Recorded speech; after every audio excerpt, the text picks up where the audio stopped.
Over to Dr. Manish for the Malayalam question. Thank you, sir. Thank you. നമസ്കാരം. IFPHന്റെ 2134 ദിവസത്തെ മലയാളം പരിപാടിക്ക് സ്വാഗതം. ആദ്യമായി ഒരു നിമിഷം മൗന പ്രാർത്ഥന.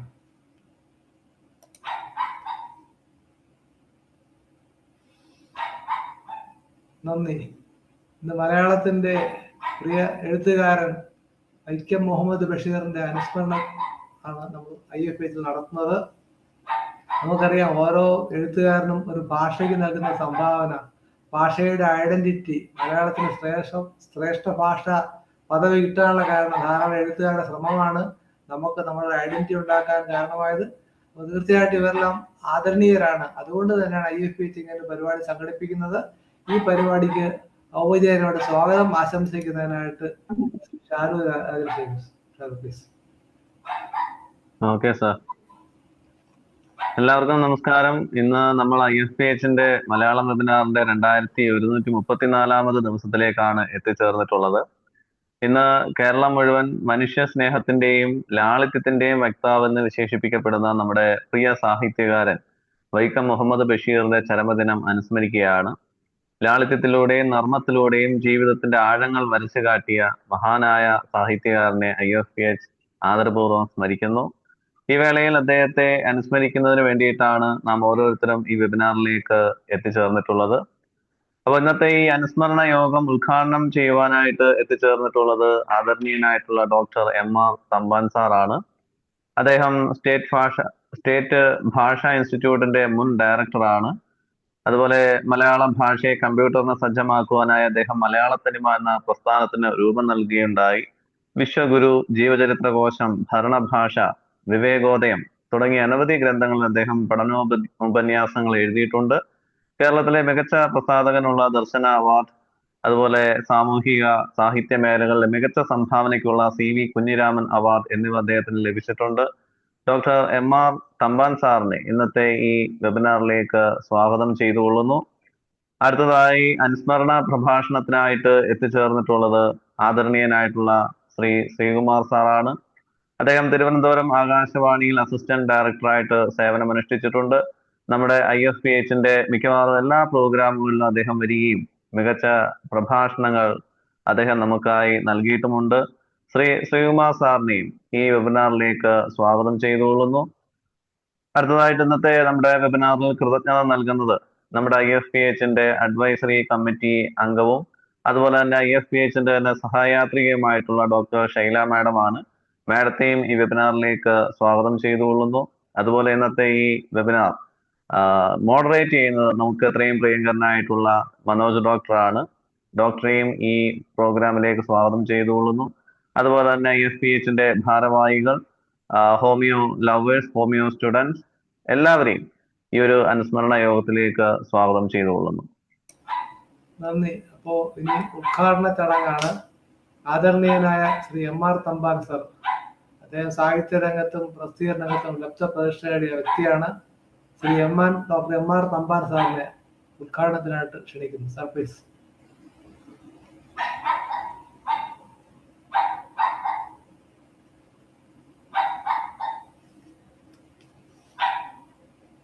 സാർ അൺമ്യൂട്ട് ചെയ്താ സാർ, അതിന് താഴെ ഒരു മൈക്ക് സിമ്പൽ ഉണ്ട്.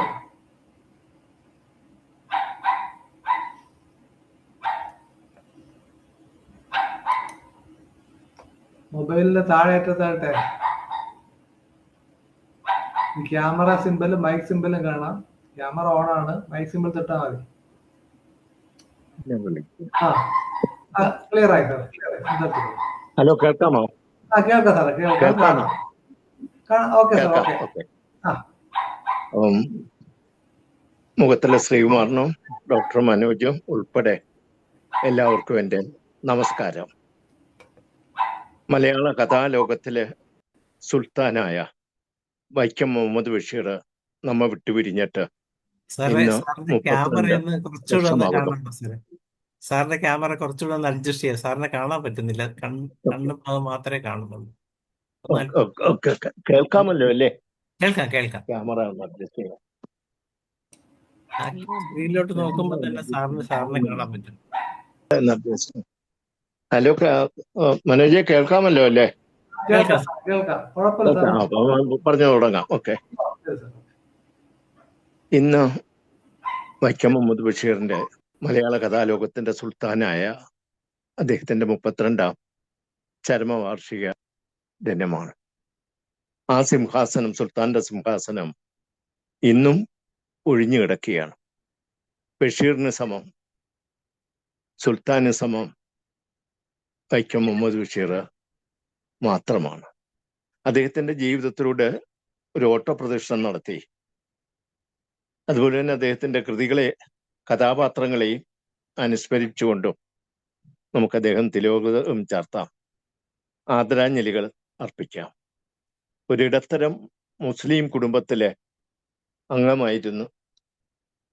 ഇടത്തരം മുസ്ലിം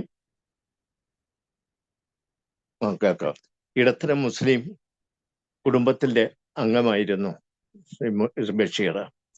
അദ്ദേഹത്തിന്റെ പിതാവിന് മകനെ ഇംഗ്ലീഷ് പഠിപ്പിച്ച് നല്ലൊരു ഉദ്യോഗസ്ഥനാക്കണമെന്നായിരുന്നു മോഹം. പക്ഷെ കുട്ടിക്കാലത്ത് തന്നെ വായനയോടായിരുന്നു ബഷീറിന് താല്പര്യം. വായനയോടുള്ള താല്പര്യത്തോടൊപ്പം തന്നെ മനനത്തിന്, ചിന്തയ്ക്കും അദ്ദേഹം പ്രാധാന്യം നൽകി.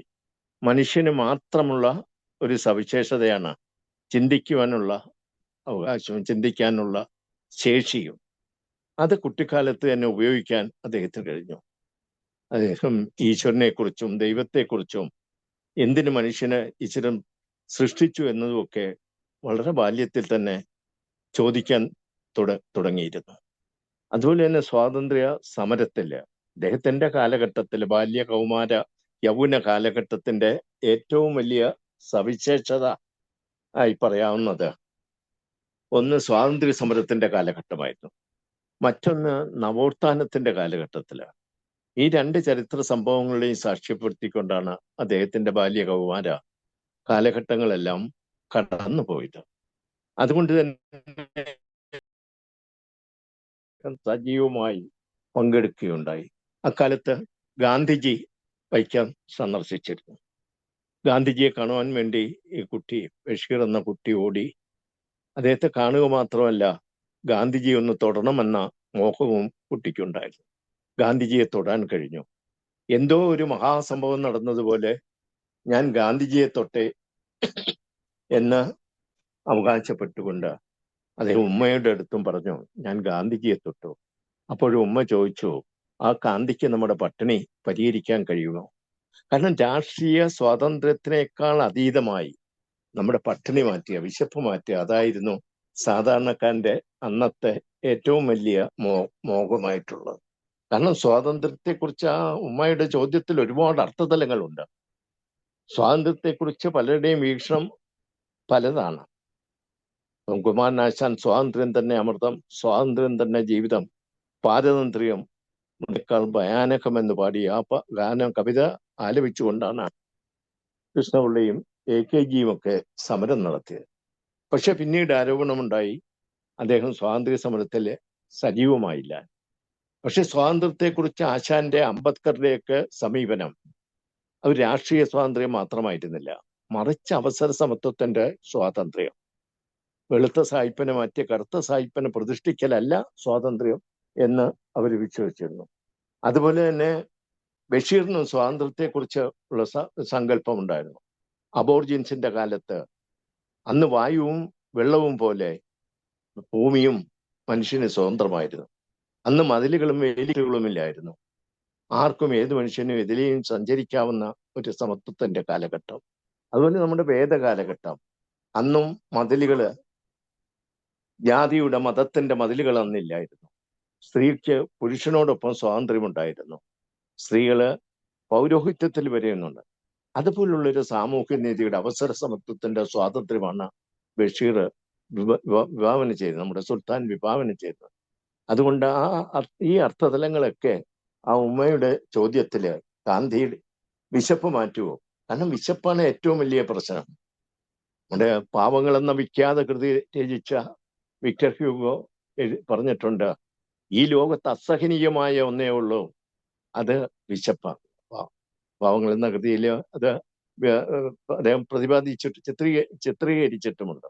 അപ്പം ഞാൻ പറഞ്ഞു വരുന്നത് അദ്ദേഹത്തിന്റെ ജീവിതത്തിൽ തന്നെ സ്വാതന്ത്ര്യത്തെ കുറിച്ചുള്ള ഒരു സങ്കല്പം മറ്റുള്ളവരിൽ നിന്ന് വ്യക്തമായി അദ്ദേഹത്തിന് ഉണ്ടായിരുന്നു എന്ന് സൂചിപ്പിക്കുവാൻ വേണ്ടിയാണ്.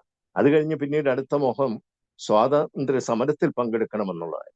ഒന്ന് സ്കൂളിൽ നിന്നുള്ള സസ്പെൻഷൻ, പിന്നെ ബാപ്പായുടെ എതിർപ്പ്, ഇതുമെല്ലാം കൂടെ ചേർന്നപ്പോൾ സ്വാതന്ത്ര്യ സമരത്തിൽ പങ്കെടുക്കാൻ, കാരണം ബ്രിട്ടീഷുകാരുടെ അധിനിവേശത്തിൽ നിന്ന്, ആധിപത്യത്തിൽ നിന്ന് നമ്മുടെ നാടിനെ മോചിപ്പിക്കാൻ, അതിനുവേണ്ടി അദ്ദേഹം നേരെ കൊച്ചിയിൽ പോയി അവിടെ സ്വാതന്ത്ര്യ സമര ഓഫീസിലേക്ക്, KPCCയുടെ ഓഫീസിൽ പരിചയപ്പെട്ടു.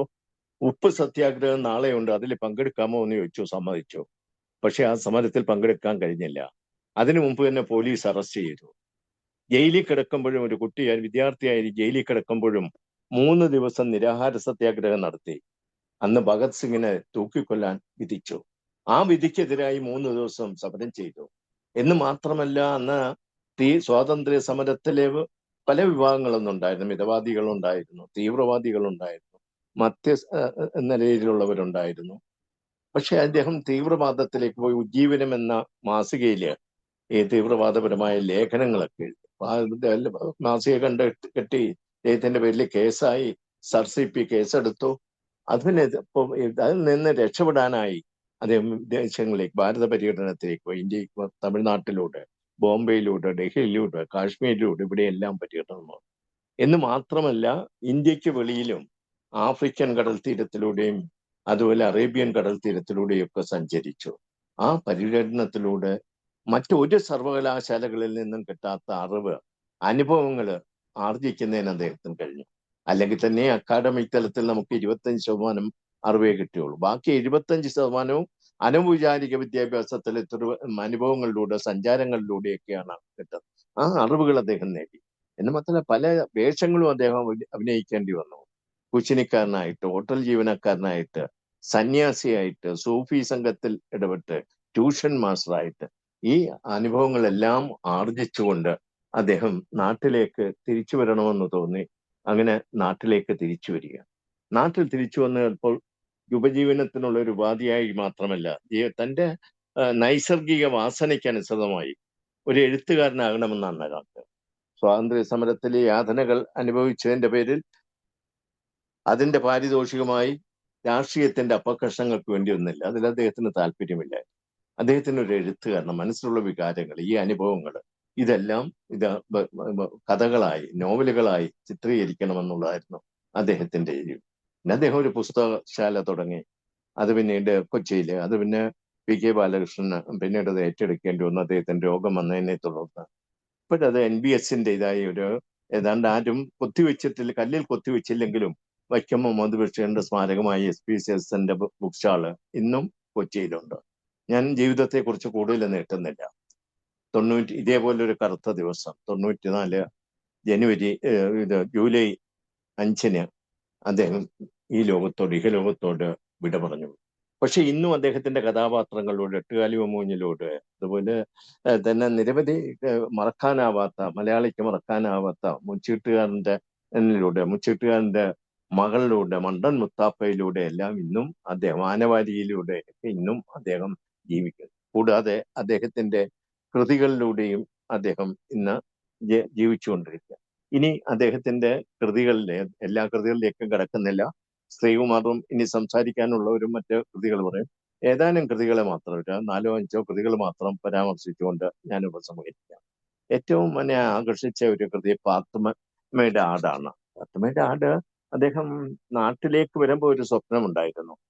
ഇത് വളരെ സ്വസ്ഥമായിട്ട്, അസ്വസ്ഥതകളിൽ നിന്നെല്ലാം മോചിതനായി, സ്വസ്ഥമായി, അശാന്തിയിൽ നിന്ന് രക്ഷപ്പെട്ട് ശാന്തിയിലേക്ക് നീങ്ങുന്ന ഒരു ഏകാന്തതയിലേക്കുള്ള ഒരു ജീവിതം സ്വപ്നം കണ്ടുകൊണ്ടാണ് അദ്ദേഹം വന്നത്. പക്ഷെ അദ്ദേഹം ഇവിടെ എത്തിക്കഴിഞ്ഞ വീട്ടിൽ താമസമായി. ആ വീട് ഇന്ന് അനിയൻ ഇടിച്ചു കളഞ്ഞൊരു പുതിയ വീട് വെച്ചിട്ടുണ്ട്. പക്ഷെ അന്നത്തെ വായനക്കാരുടെ മനസ്സിൽ ഇന്നും ആ വീടുണ്ട്. 2 മുറിയുള്ള, അടുക്കളയുള്ള, 2 വരാന്തയുള്ള ഒരു ഇമ്മിണി കുഞ്ഞ് വീട്. ആ വീട്ടിലെ താമസക്കാര് 2 അനുജന്മാര് അവിടെ താമസിക്കുന്നു, ഭാര്യയും കുട്ടികളോടൊപ്പം. അതുപോലെ തന്നെ അദ്ദേഹത്തിന്റെ ഒരു സഹോദരിയും മക്കളും ഭർത്താവും സമേതമായിട്ട് അവിടെ കഴിയുന്നു. പിന്നെ ഉമ്മയുണ്ട്. ഇതിനെല്ലാം അതീതമായി അവിടെ 100ഓളം കോഴിയും കോഴിക്കുഞ്ഞുങ്ങളും പാത്തുമ്മയുടെ ആടും. പാത്തുമ്മയെന്നും വരും, ഒരു വീട്ടിൽ ഇവിടെ വരും, വൈകിട്ട് പോകും. പാത്തുമ്മയുടെ ആടും ഇവിടെയാണ്. അപ്പൊ ഇത് ഒരു നോവലായിട്ടാണ് അദ്ദേഹം പറയുന്നത്. പക്ഷെ നോവലിന്റെ ഘടനയും നോവലിന്റെ രൂപശില്പവും ഭാവഭംഗിയൊന്നും അല്ല ഈ കൃതിക്കുള്ളത്. ഇതൊരു ആത്മകഥയാണ്. അദ്ദേഹത്തിന്റെ ജീവിതത്തിൽ നിന്ന് ചീന്തിയ ഒരു ഏടാണ്. അതാണ് അതിന്റെ സ്പൈനിലെല്ലാം രക്തം തുടിക്കുന്ന താളുകളായി അത് മാറുവാൻ കഴിഞ്ഞിട്ടുള്ളതാണ്. അപ്പൊ ഈ ശാന്തിക്ക് വേണ്ടി, സമാധാനത്തിന് വേണ്ടി, ഏകാന്തതയ്ക്ക് വേണ്ടി വന്ന അദ്ദേഹത്തിന് അനുഭവിക്കേണ്ടി വന്നത് ഈ കുട്ടികളുടെ വഴക്ക്, അതിന് ഒത്തുതീർപ്പുകള്, പിന്നെ ഇതിനെല്ലാം അതീതമായ മനസ്സിനെ ഇഷ്ടപ്പെടുത്തുന്ന സ്നേഹം, ബന്ധുക്കൾക്ക് അദ്ദേഹത്തിനോടുള്ള സ്നേഹം, ബന്ധുക്കൾ തമ്മിലുള്ള സ്നേഹവും സ്നേഹത്തിന്റെ പേരിലുള്ള കലഹങ്ങളും, ഇതിന്റെ എല്ലാം നടുവില് ഒരു അദ്ദേഹത്തിന്റെ കാലഘട്ടത്തിലെ ഒരു ഇടത്തരം മുസ്ലിം കുടുംബത്തിന്റെ ജീവിതം യഥാർത്ഥമായി ചിത്രീകരിച്ചിരിക്കുകയാണ് പാത്തുമ്മയുടെ ആട് എന്ന കൃതിയിലൂടെ. അതുപോലെ തന്നെ അടുത്ത മറക്കാനാവാത്ത മറ്റൊരു കൃതി മതിലുകളാണ്. അത് മമ്മൂട്ടി, അടൂർ ഗോപാലകൃഷ്ണനൊക്കെ ബഷീറിനെ അനശ്വരനാക്കിയ സിനിമയിലൂടെ അനശ്വരനാക്കിയിട്ടുണ്ട്. അത് സ്വാതന്ത്ര്യ സമര സേനാനിയായ ബഷീർ ജയിലിൽ അടയ്ക്കപ്പെടുന്നു. അപ്പൊ അദ്ദേഹം ശൂളം അടിച്ചുകൊണ്ട് നടക്കുമ്പോൾ മതിലിനപ്പുറത്ത് നിന്ന് ഒരു സ്ത്രീ ശബ്ദം, ആരാണ് ശൂളം അടിക്കുന്നത്? ഞാനാണ്, ബഷീറാണ്. അപ്പൊ അവിടെ ആ സംഭാഷണത്തിൽ തുടങ്ങി അത് അവര് കാമുകന്മാരാകുന്ന പ്രണയമാണ്.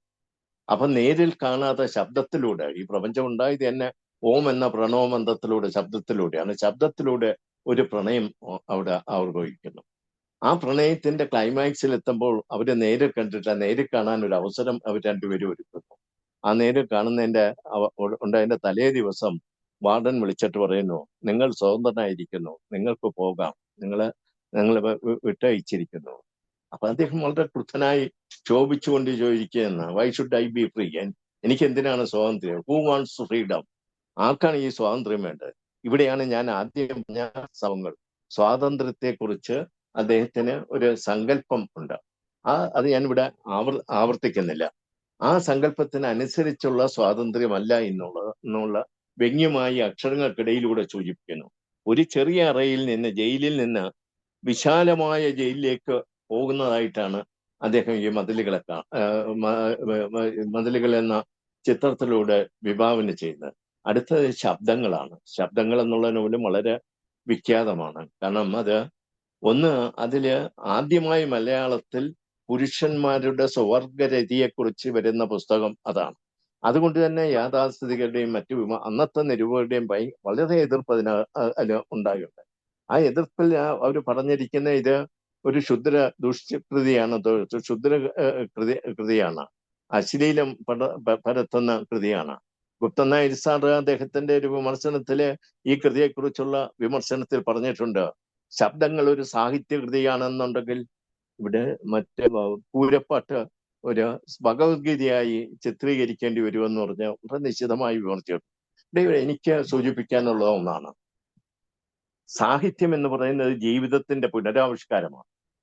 ജീവിതത്തിലെ രതിയുണ്ടെങ്കിൽ, പുരുഷ രതിയുണ്ടെങ്കിൽ അത് ജീവിതത്തിന്റെ ഒരു ഭാഗമാണ്. അത് ചിത്രീകരിക്കുന്നതിൽ ഒരു തെറ്റായി, അന്നത്തെ വിമർശകർ പറഞ്ഞതുപോലെ ഒരു തെറ്റായിട്ട് ഞാൻ കാണുന്നത്. അടുത്ത ഓരോ കൃതിയെക്കുറിച്ചും വിശദമായി പ്രതിപാദനം സമയപരിമിതി അനുവദിക്കുന്നില്ല. അടുത്ത പ്രേമലേഖനം, അത് മറക്കാനാവാത്ത ഒരു കൃതിയാണ്.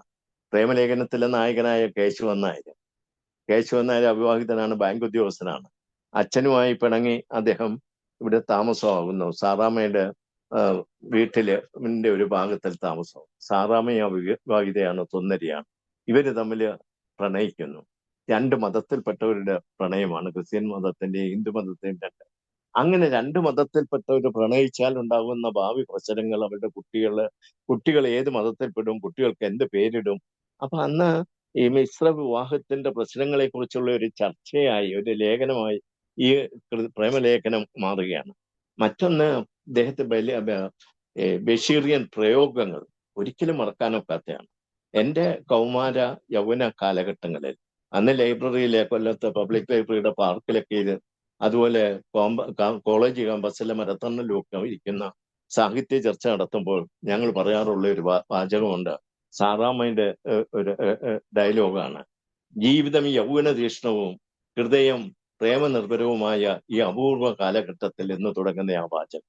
അന്നത്തെ കാലഘട്ടത്തിൽ അന്നത്തെ യുവാക്കൾ ഈ പ്രണയലേഖനം എഴുതുമ്പോഴും സാഹിത്യ ചർച്ചകളിലും എല്ലാം ഇത്തരം പ്രയോഗങ്ങൾ ചർച്ച ചെയ്യുക, അയവിറക്കുകയും ചെയ്യുവാൻ MTയുടെ തന്നെ ഒരു വാചകം ഇന്നും ഓർക്കുന്നു. കാലം എന്ന കൃതിയിൽ സേതുവിനെന്നും സേതുവിനോട് മാത്രമാണ് സ്നേഹമുള്ളത്, പ്രേമമുള്ളത് എന്ന് പറയുന്നതാണ്.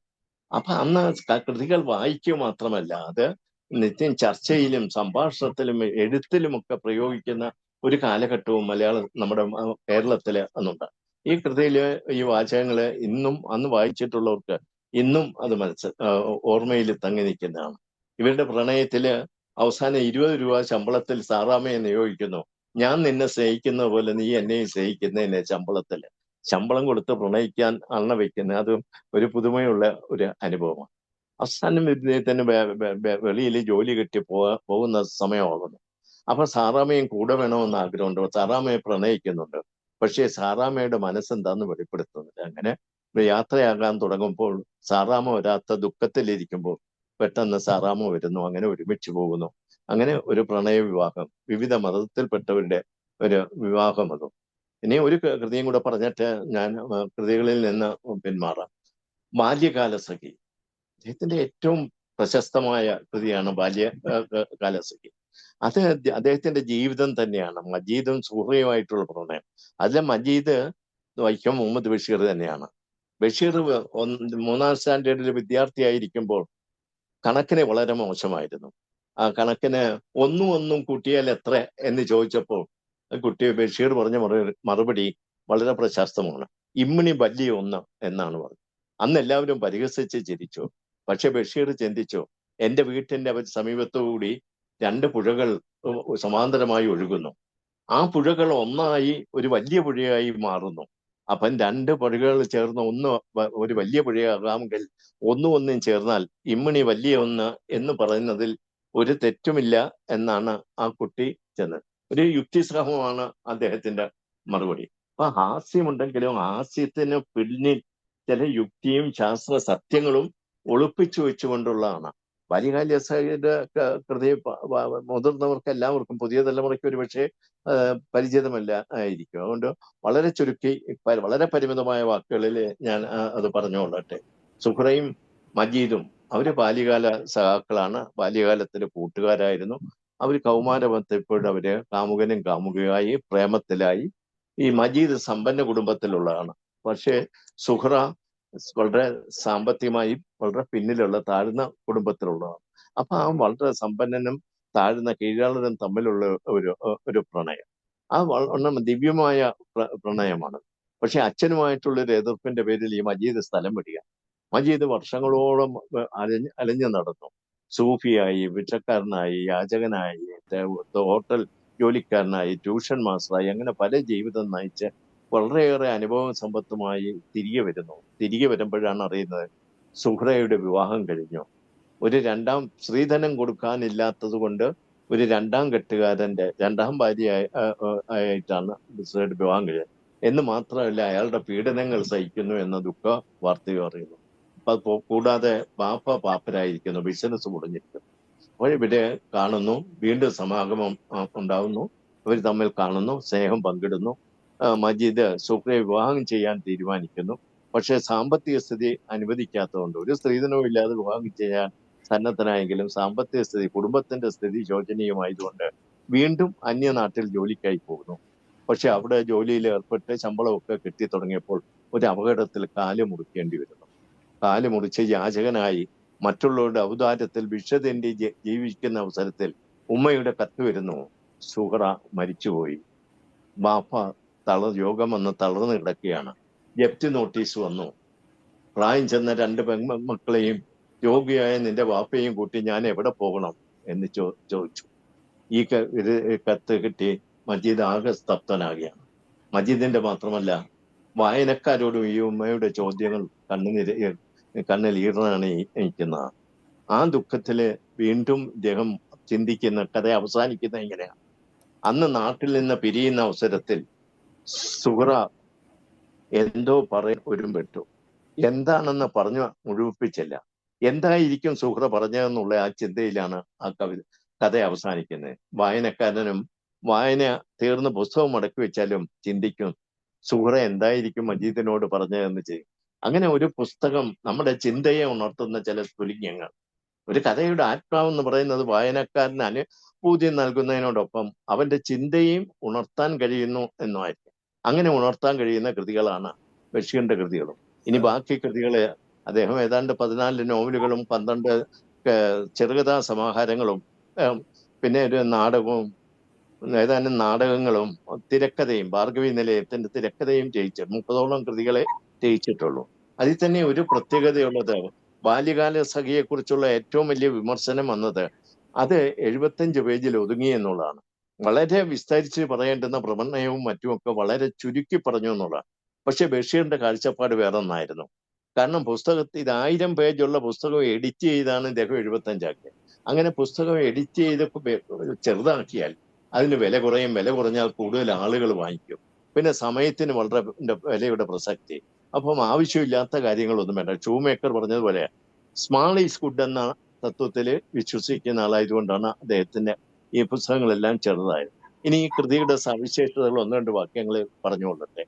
അന്ന് ഈ അദ്ദേഹത്തിന്റെ കൃതിയുടെ ഏറ്റവും വലിയ സവിശേഷത ആ ഭാഷ, ബഷീറിയൻ ഭാഷ, അത് കാവ്യാത്മകമാണ്. അതോടൊപ്പം തന്നെ സരളവും ലളിതവുമാണ്. ആർക്കും മനസ്സിലാകുന്ന രീതിയിലുള്ള ഭാഷയാണ്. ഒരിക്കൽ അദ്ദേഹത്തിന്റെ അനിയൻ അദ്ദേഹത്തോട് ചോദിച്ചു, ബഷീറിന്റെ നോവലിലെ മനോഹരമായ ഒരു വാക്യം എടുത്തിട്ട് ചോദിച്ചു, ഇതിൽ വ്യാഖ്യാനം എവിടെ, ഇതിൽ കർത്താവ് എവിടെ? ഒരു വാക്യം എഴുതണമെങ്കിൽ അതിന് കർത്താവും കർമ്മവും ക്രിയയും വേണമെന്ന് ഗ്രാമർ, മലയാള വ്യാകരണം ആ ചേട്ടനെ പഠിപ്പിക്കാൻ തുടങ്ങി. ചേട്ടൻ പറഞ്ഞു, ബഷീർ പറഞ്ഞു, സുൽത്താൻ പറഞ്ഞു, നിർത്തോ, എനിക്ക് നിന്റെ കർത്താവിനെയും വ്യാകരണത്തെയും ഒന്നും അറിയില്ല. ഞാൻ സംസാരിക്കുന്ന ഭാഷയിലാണ് ഞാൻ എഴുതുന്നത്, അത് ഞാൻ എഴുതും. ബഷീർ കൃതികളുടെ ഏറ്റവും വലിയ സവിശേഷത അതാണ്. ഭാഷാഭേദത്തോടുകൂടി വളരെ ലളിതമായ ഭാഷയിൽ സരളമായി അത് പറയുന്നു. മറ്റൊന്ന് അദ്ദേഹത്തിന്റെ അനുഭവ സമ്പത്ത്, മറ്റാർക്കുമില്ലാത്ത. പുതിയ എഴുത്തുകാരെ കുറിച്ചുള്ളത് ഇത് ആക്ഷേപം ഇതാണ്, അവർക്ക് അനുഭവങ്ങളുള്ള. മൂന്നാമത് ഹാസ്യം, സാമൂഹ്യ കുറിച്ച്.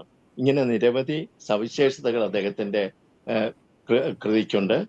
ആ ഓർമ്മയ്ക്കുമ്പിൽ ആ കഥാപാത്രങ്ങളിലൂടെ, കൃതികളിലൂടെ അദ്ദേഹം മരിച്ചിട്ടില്ല. ഇന്നും അദ്ദേഹം ഈ കൃതികളിലൂടെ ജീവിക്കുകയാണ്. ആ ഓർമ്മകൾക്ക് മുമ്പിൽ നിങ്ങളോടൊപ്പം പ്രണമിച്ചുകൊണ്ട് എൻ്റെ വാക്കുകൾ നിർത്തട്ടെ. ഈ ചടങ്ങ് നിങ്ങളുടെയൊക്കെ അനുവാദത്തോടെ സവിനയം ഉദ്ഘാടനം ചെയ്യുന്നു. നന്ദി. വളരെ മനോഹരമായ ഒരു പ്രബന്ധം അവതരിപ്പിക്കുമ്പോൾ അങ്ങ് കുറഞ്ഞ സമയം കൊണ്ട് അവതരിപ്പിച്ചു എന്നുള്ള സന്തോഷം. നമുക്ക് പ്രഭാഷണത്തിലേക്ക് പോകാം. ശ്രീകുമാർ താനശ്രീ സാർ, പ്ലീസ്.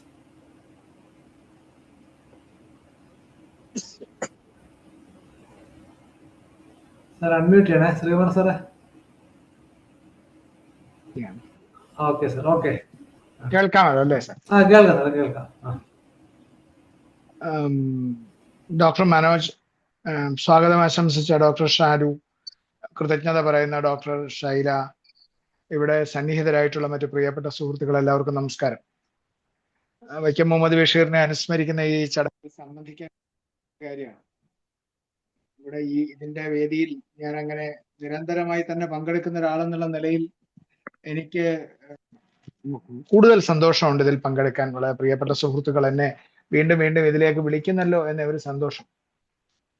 അപ്പോ തമ്പാൻ സാറ് വളരെ പരിണതപ്രജ്ഞനായിട്ടുള്ള എഴുത്തുകാരനും വളരെ വലിയ സംഘാടകനും ഒക്കെയാണ്. അദ്ദേഹം ബഷീറിനെ കുറിച്ച് വളരെ കൃത്യമായിട്ടുള്ള ഒരു ആമുഖം നമുക്ക് നൽകിയിട്ടുണ്ട്. ഞാനങ്ങനെ വളരെ വിശദമായി അത്തരം കാര്യങ്ങളിലേക്കൊന്നും കടക്കാൻ ആഗ്രഹിക്കുന്നില്ല. ബഷീറിന്റെ ഏറ്റവും വലിയ പ്രത്യേകതയായി ഞാൻ കാണുന്ന ഒരു കാര്യം, അദ്ദേഹം ഒരു സ്റ്റിപ്പുലേറ്റഡ് ടൈം എന്ന് പറയുന്ന ഒരു കാലഘട്ടത്തിൽ നിന്നും ഭാവിയിലേക്ക് സഞ്ചരിക്കുന്ന എഴുത്തുകാരനാണ് എന്നതാണ് ഏറ്റവും വലിയ പ്രത്യേകത. അത് എല്ലാ മഹാന്മാരായിട്ടുള്ള എഴുത്തുകാരുടെ ഒക്കെ പ്രത്യേകത അതാണ്. അവർ ജീവിക്കുന്ന, അവർക്ക് അനുവദിച്ചിട്ടുള്ള ഒരു കാലഘട്ടത്തിൽ നിന്ന് അവർ നടത്തുന്ന രചനകൾ, അവരുടെ എഴുത്ത്, അത് ആ കാലത്തെ കടന്ന് ഭാവിയിലേക്ക് സഞ്ചരിക്കുമ്പോഴാണ് അതിന് പ്രസക്തി ഉണ്ടാവുക. ആ തരത്തിൽ പ്രസക്തിയുള്ള ഒരു എഴുത്തുകാരനാണ് ബഷീർ. ഇപ്പോഴും ആളുകൾ ബഷീറിനെ, വളരെ ഏറ്റവും പുതിയ തലമുറയിലുള്ള ആളുകളും ബഷീറിനെ വായിക്കുന്നുണ്ട്. അത് വളരെ അതിശയോക്തി കലർത്താതെ പറയാവുന്ന ഒരു കാര്യമാണ്. പുതിയ ചെറുപ്പക്കാരോട് നമ്മൾ സംസാരിച്ചാൽ ബഷീറിനെ വായിച്ചിട്ടുണ്ടോ എന്ന് ചോദിച്ചാൽ അതിൽ വായിച്ചിട്ടുണ്ടോ എന്ന് പറയുന്ന ധാരാളം പേരുണ്ട്. അപ്പോൾ അങ്ങനെ കാലത്തെ കടന്നു നിൽക്കുന്ന ഒരു എഴുത്തുകാരനായി ബഷീർ നമ്മളുടെ മുമ്പിലുണ്ട്. ഞാൻ അദ്ദേഹത്തിന്റെ 2 നോവലുകളെ എടുത്തിട്ട് അതിനൊരു താരതമ്യം ചെയ്തുകൊണ്ട് അങ്ങ് സംസാരിക്കാം എന്നാണ് വിചാരിക്കുന്നത്. കാരണം ഞാൻ മുമ്പ് ഒരിക്കൽ ബഷീറിനെ കുറിച്ച് സംസാരിച്ചിട്ടുണ്ട്. ഞാൻ ബഷീറിനെ കണ്ട കാര്യം പറഞ്ഞിട്ടുണ്ട്. ബഷീർ സാഹിത്യത്തിന്റെ പൊതു സ്വഭാവങ്ങളെ കുറിച്ച് അന്ന് സംസാരിച്ചിട്ടുണ്ട്. അതുകൊണ്ട് ഇന്ന് ഞാൻ 2 നോവലുകൾ, അദ്ദേഹത്തിന്റെ വളരെ പ്രസിദ്ധമായ 2 നോവലുകൾ, ഒരു തലമുറയിൽപ്പെട്ട എല്ലാവരും വായിച്ചിട്ടുണ്ടാവണം, പാഠപുസ്തകമായിട്ടുണ്ട് അതിൽ ആ 2 നോവലുകളും. ആ 2 നോവലുകളെ കുറിച്ചാണ് ഞാൻ സംസാരിക്കുന്നത്. ഒരെണ്ണം 1944 പുറത്തു വന്ന ബാല്യകാല സഖി. ഇവിടെ അതിന്റെ കഥ വളരെ വിശദമായിട്ട് തമ്പാൻ സാർ പറഞ്ഞു. അതെനിക്കൊരു അനുഗ്രഹമായി തീർന്നിട്ടുണ്ട്. രണ്ടാമത്തേത് 1951 പുറത്തു വന്ന ഇന്റുപ്പാപ്പ ഗ്രാനയുണ്ടായിരുന്നു. ഒരെണ്ണം ബാല്യകാല സഖി പുറത്തു വന്നിട്ട് 82 വർഷമാവുന്നു. ഇന്റുപ്പാപ്പ ഗ്രാനയുണ്ടായിരുന്നു പുറത്തു വന്നിട്ട് 75 വർഷമാവുന്നു. ഈ ഇത്രയും വർഷങ്ങൾക്ക് ശേഷവും പാരായണക്ഷമമായ നമുക്ക് മാർഗദർശകമായിട്ടുള്ള കൃതികളായി അത് രണ്ടും നിലനിൽക്കുന്നു. 2 കാരണങ്ങൾ. ഒന്ന്, അതിന്റെ ചിന്ത കാലത്തെ കടന്നു നിൽക്കുന്നതാണ്. രണ്ടാമത്തേത്, അതിന്റെ ഭാഷയും അവതരണവും കാലാതീതമാണ് എന്നുള്ളതാണ്. നമ്മളിപ്പോ മാർത്താണ്ഡവർമ്മ, സി വി രാമൻപിള്ളയുടെ മാർത്താണ്ഡവർമ്മ ഇന്ന് വായിച്ചാൽ ആളുകൾക്ക് ഒരു കാരണവശാലും എനിക്ക് തോന്നുന്നില്ല സാമാന്യ ഭാഷാജ്ഞാനം വെച്ച് മനസ്സിലാക്കാൻ പറ്റുമെന്ന് എനിക്ക് തോന്നുന്നില്ല. ഈവൻ ഇന്ദുലേഖ വായിച്ചാൽ സാമാന്യ ഭാഷാജ്ഞാനം വെച്ച് നമുക്ക് മനസ്സിലാക്കാൻ സാധ്യമല്ല. പക്ഷെ അങ്ങനെ പരിശോധിച്ചാൽ മലയാളത്തിൽ ബഷീറിന്റെ കൃതികൾ അതിന്റെ ഭാഷയുടെയും അവതരണത്തിന്റെയും കലാത്മകത കൊണ്ടും അതിന്റെ ചിന്തയുടെ കാലാതീതമായിട്ടുള്ള അവസ്ഥ കൊണ്ടും അത് രണ്ടും വളരെ പ്രസക്തമായിട്ട് നിലനിൽക്കുന്ന 2 നോവലുകളാണ്. ഈ നമ്മുടെ ആലങ്കാരികന്മാർ 2 തരം ഭാവങ്ങളെ കുറിച്ച് പറയും. ഒന്ന് സഞ്ചാരി ഭാവം എന്ന് പറയും. ഈ സഞ്ചാരി ഭാവത്തിന്റെ പ്രത്യേകത അത് താൽക്കാലികമാണ്. നമ്മുടെ പ്രത്യക്ഷത്തിൽ ഉണ്ടാകുന്ന വികാരങ്ങളൊക്കെ ഉണ്ടാകുന്നു, കോപം ഉണ്ടാകുന്നു, സ്നേഹം ഉണ്ടാകുന്നു, അങ്ങനെയുള്ള വളരെ പ്രത്യക്ഷത്തിലുണ്ടായി വളരെ താൽക്കാലികമായി അപ്രത്യക്ഷമായി പോകുന്നതിനെയാണ് സഞ്ചാരി ഭാവം എന്ന് പറയുക. സ്ഥായി ഭാവമുണ്ട്. സ്ഥായി ഭാവം എന്ന് പറയുന്നത് നമുക്ക് സ്ഥിരമായി നിലനിൽക്കുന്നതാണ്. അപ്പൊ സഞ്ചാരി ഭാവത്തിൽ നിന്ന് സ്ഥായി ഭാവത്തിലേക്ക് കൃതികൾ പരിവർത്തനം ചെയ്യണം. അപ്പോ ബഷീർ അത്തരത്തിൽ അങ്ങനെ സ്ഥായി ഭാവത്തിലേക്ക് എഴുത്തിനെ പരിവർത്തിപ്പിക്കാൻ കഴിയുന്ന ഒരു എഴുത്തുകാരനാണ്. ഇവിടെ ഈ ബഷീറിനെ കുറിച്ച് ഒന്നുകൂടി നമ്മൾ പറയണം. അത് ബഷീർ ഭാവിയുടെ ഭാഷ കണ്ടെത്തിയ എഴുത്തുകാരനാണ്. ഇപ്പോഴത്തെ പിള്ളേർ സംസാരിക്കുന്ന ഭാഷയും നമ്മൾ ബഷീറിന്റെ ഭാഷയും എടുത്തു നോക്കിയാൽ വളരെ എളുപ്പം റിലേറ്റ് ചെയ്യാവുന്ന തരത്തിലാണ് ബഷീർ ആ കൃതികൾ എഴുതിയിരിക്കുന്നത്. നേരത്തെ സാറ് പറഞ്ഞതുപോലെ ബാല്യകാല സഖിയിലെ നായകൻ മജീദും നായിക സുഹ്റയുമാണ്. ഇന്റുപ്പാപ്പ ഗ്രാനയുണ്ടായിരുന്നതിലെ നായിക കുഞ്ഞുപാത്തുമ്മയും നായകൻ നിസാറുമാണ്. ഈ 2 പേര്, 2 പ്രണയ കഥകൾ. നേരത്തെ കഥ പറഞ്ഞപ്പോൾ അദ്ദേഹം സൂചിപ്പിച്ചതുപോലെ ബാല്യകാല സഖിയിലെ പ്രണയം ഒരു ദുരന്ത പ്രണയമാണ്. പക്ഷേ ഇന്റുപ്പാപ്പ ഗ്രാനയുണ്ടായിരുന്നതിലെ പ്രണയം ഒരു ശുഭാന്തമായിട്ടുള്ള പ്രണയമാണ്. ബാല്യകാല സഖിയിലെ പ്രണയത്തിൽ മജീദിനുണ്ടായിട്ടുള്ള ഈ പ്രതിസന്ധികളെല്ലാം വിധി നിർണയിക്കുന്നത് പോലെയാണ്. അദ്ദേഹത്തിൻ്റെതായിട്ടുള്ള ഒരു ഇടപെടലുമില്ലാതെ, സമൂഹത്തിന്റെ ഇടപെടലില്ല, ആരുടെയും ഇടപെടലില്ല. അദ്ദേഹത്തിന് ഓരോ ആപത്തുകൾ വന്നു ചേരുകയാണ് ചെയ്തത്. ആ ആപത്തുകൾക്ക് വിധേയനായി, വിധിക്ക് വിധേയനായി അദ്ദേഹം കീഴടങ്ങുകയാണ്. ധാരാളം വായിക്കുന്ന ഒരാളാണ്. ഈ നേരത്തെ പറഞ്ഞതുപോലെ അദ്ദേഹം തിരിച്ചു നാട്ടിലേക്ക് വരുമ്പോൾ പുസ്തകങ്ങളുമായിട്ടാണ് വരുന്നത്. ഒരു ജോലിയും ചെയ്യുന്നില്ല. വീട്ടിൽ ചാരുകസേരയിലിരുന്ന് പുസ്തകം വായിക്കുകയും അവിടുത്തെ ദുരന്തം കണ്ട് ഇരിക്കുകയും ചെയ്യുന്ന ഒരാളായിട്ടാണ് അതിൽ പ്രത്യക്ഷപ്പെടുന്നത്. പക്ഷെ ഇന്റുപ്പാപ്പ ഗ്രാന ഉണ്ടായിരുന്നതിൽ അങ്ങനെയല്ല. അതിൽ മനുഷ്യന്റെ ഇടപെടലുണ്ട്. വളരെ നിർണായകമായ ഇടപെടലുകളിലൂടെയാണ് പോകുന്നത്. കുഞ്ഞുപാത്തുമ്മയുടെ ജീവിതത്തിലേക്ക് നിസാർ അഹമ്മദ് കടന്നു വരുമ്പോൾ ആ നിസാർ അഹമ്മദ് വന്നിട്ട് അയാളും അയാളുടെ കുടുംബവും വന്നു കഴിയുമ്പോൾ ആ ജീവിതത്തിനുണ്ടാകുന്ന വലിയ പരിവർത്തനം ഉണ്ടാവുകയും അതുകൊണ്ട് ശുഭകരമായി തീരുകയും ചെയ്യുന്നതാണ്. ഈ 2ലുമുണ്ട് സമൂഹത്തിന്റെ സാന്നിധ്യം. ഒന്ന്, ഈ ബാല്യകാല സഖിയിൽ സുഹ്റയുടെ വിവാഹം നടക്കുന്നത് സുഹ്റ അറിയാതെയാണ്. ഒരു 2ാം കെട്ടുകാരനെ പിടിച്ച് കെട്ടിച്ചു കൊടുക്കുമ്പോൾ സുഹ്റയുടെ അനുവാദം ചോദിക്കുന്നില്ല. സുഹ്റയുടെ അനുവാദം ചോദിക്കാതെ ആ സമൂഹം അങ്ങനെയാണ് അതിനെ കൈകാര്യം ചെയ്യുന്നത്. മതപരമായ ഭയങ്കര ദാർഢ്യത്തോടുകൂടി ആ മതത്തിന്റെ അതിശക്തമായ ഇടപെടലോടുകൂടിയാണ് അത് നടക്കുന്നത്. ഇന്റുപ്പാപ്പ ഗ്രാന ഉണ്ടായിരുന്നിലേക്ക് വരുമ്പോഴത്തേക്ക് അതിൽ സമൂഹത്തിന്റെ സാന്നിധ്യം വളരെ ശക്തമാണ്. നിസാർ അഹമ്മദിന്റെയും അദ്ദേഹത്തിന്റെ കുടുംബത്തിന്റെയും പുരോഗമനപരമായ ചിന്താഗതിയും വളരെ പോസിറ്റീവായിട്ടുള്ള ഇടപെടലുകളുമാണ് കുഞ്ഞുപാത്തുമ്മയുടെ ജീവിതത്തെ പരിവർത്തിപ്പിക്കുന്നത്. അപ്പോൾ അവിടെ നേരത്തെ പറഞ്ഞ മതത്തിന്റെ ശാഠ്യങ്ങൾക്ക് അയവ് വന്നിരിക്കുന്നു. മതത്തെ അന്ധമായി അനുകരിക്കുന്നതിന് പകരം, മതത്തെ അന്ധമായി അനുസരിക്കുന്നതിന് പകരം മതത്തെ കടന്നും സാമൂഹികമായ ഇടപെടൽ ഉണ്ടാവുകയും പുരോഗമനപരമായ ചിന്ത ഉണ്ടാവുകയും ചെയ്യുന്നു. അതാണ് അവിടെ 2ന്റെയും തമ്മിലുള്ള വ്യത്യാസം. സുഹ്റയും കുഞ്ഞുപാത്തുമ്മയും സത്യം പറഞ്ഞാൽ 2 പേരും നിസ്സഹായരാണ്. സുഹ്റയുടെ കഥ സാറ് പറഞ്ഞു. കുഞ്ഞുപാത്തുമ്മയുടെ കാര്യത്തിൽ കുഞ്ഞുപാത്തുമ്മയുടെ അച്ഛൻ വളരെ പ്രതാപശാലിയായിട്ടുള്ള ഒരാളായിരുന്നു. അയാളുടെ ഭാര്യയാവട്ടെ, കുഞ്ഞു താച്ചുമ്മ എന്ന് പറയുന്ന ആളുടെ ഭാര്യയാവട്ടെ, അവരാണല്ലോ ഈ നോവലിന്റെ പേരിന് നിദാനമായിട്ടുള്ള കഥ എപ്പോഴും പറയുന്നത്. അവര് ആനമക്കാരിന്റെ പുന്നാര മോളാണ് കുഞ്ഞുപാത്തുമ്മ എന്നാണ് പറയുന്നത്. അവർ ആനമക്കാരിന്റെ പുന്നാര മോളാണ്. ആന ഉണ്ടായിരുന്ന ആളാണ്. അതൊരു വലിയ കൊമ്പനാനയായിരുന്നു എന്നാണ് പറയാ. ആ കൊമ്പനാന ഉണ്ടായിരുന്നു എന്ന് പറയുന്ന ആ സ്ത്രീയും സമ്പത്തിന്റെ ഏറ്റവും മടിത്തട്ടിലിരുന്ന അടിമയും, ചെമ്മീൻ അടിമയെന്നും പിന്നീട് അയാളെ അങ്ങനെ പല പേരുകൾ മാറി വിളിക്കുന്നുണ്ട്. ആ അടിമയും വട്ടനടിമ എന്നാണ് പറയുന്നത്. ആ വട്ടനടിമയും അയാളും വലിയ സമ്പന്നനായിരുന്നു. അവരുടെ മകളായിട്ടാണ് കുഞ്ഞുപാത്തുമ്മ ജനിക്കുന്നത്. പക്ഷെ സമ്പത്ത് നഷ്ടമാവുന്നു. സുഹ്റയും നിസ്സഹായയാണ്, കുഞ്ഞുപാത്തുമ്മയും നിസ്സഹായയാണ്. അവൾക്കൊന്നും ചെയ്യാൻ നിവർത്തിയില്ല. അവള് ഈ സമ്പത്തില്ലാതായി പോയി പരമദരിദ്രയായിട്ട് അവൾ ജീവിക്കാൻ ആരംഭിക്കുന്നു. അതിൽ വളരെ രസകരമായിട്ടുള്ള ഒരു കാര്യമുണ്ട്. ഈ സുഹ്റ സമൂഹത്തിന്റെ അടിയേറ്റ് വിവശയായി പോയ ഒരു പെൺകുട്ടിയാണെങ്കിൽ കുഞ്ഞുപാത്തുമ്മ അങ്ങനെ ഒന്ന് സംഭവിച്ചു എന്ന് അറിയാൻ പാടില്ലാത്തത്ര നിഷ്കളങ്കയാണ്. വളരെ നിഷ്കളങ്കയായിട്ടുള്ള പെൺകുട്ടിയാണ് കുഞ്ഞുപാത്തുമ്മ. അവൾക്ക് ജീവിതത്തെക്കുറിച്ച് ഒരു ധാരണയുമില്ല. അവൾ അങ്ങനെയല്ല വളർന്നത്. അതിനുശേഷവും അവളുടെ ജീവിതം അങ്ങനെയല്ല. സുഹ്റയ്ക്ക് സുഹ്റയുടെ പ്രണയം അറിയാം, മജീദിനെ പ്രണയിക്കുകയാണെന്നറിയാം. ആദ്യം അവർ തമ്മിൽ വലിയ കലഹമായിരുന്നു കുട്ടിക്കാലത്ത്. ആ കലഹത്തിൽ നിന്ന് അത് മെല്ലെ മെല്ലെ പ്രണയമായി വളർന്നിട്ട് അതൊരു പ്രണയമാണ് എന്ന് സുഹ്റയ്ക്ക് അറിയാം, ഞാൻ മജീദിനെ പ്രണയിക്കുന്നു എന്ന്. പക്ഷെ കുഞ്ഞുപാത്തുമ്മയ്ക്ക് അത് അറിഞ്ഞൂടാ.